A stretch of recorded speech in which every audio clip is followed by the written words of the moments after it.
Roger Federer was on his own in the Wimbledon Royal Box, having been ditched by celebrities invited to SW19. Roger Federer cut a lonely figure as the only person pictured inside the Wimbledon Royal Box on Monday.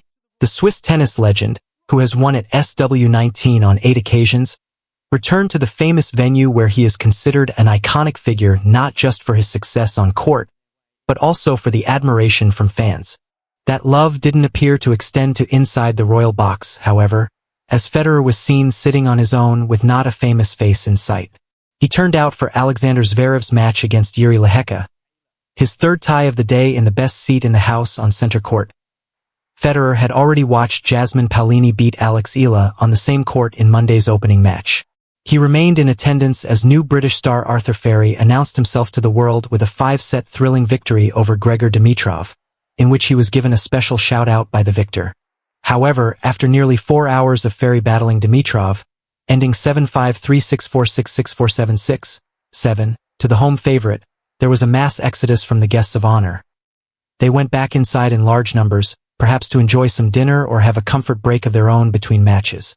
But when Zverev and Lehecka walked onto court to fight for a place in the quarterfinals, the BBC could only spot Federer in the stands.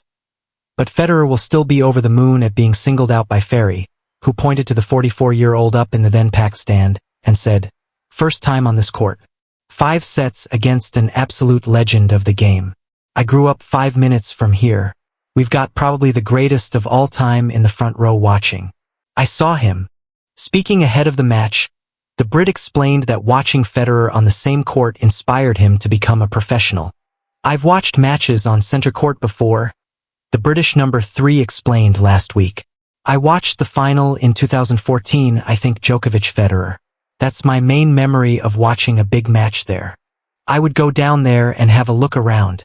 We're used to playing in front of a lot of people in big stadiums. And center court is probably the most famous tennis court in the world. I've played on other big courts, so I'm not used to it, but I've had experiences on big courts before."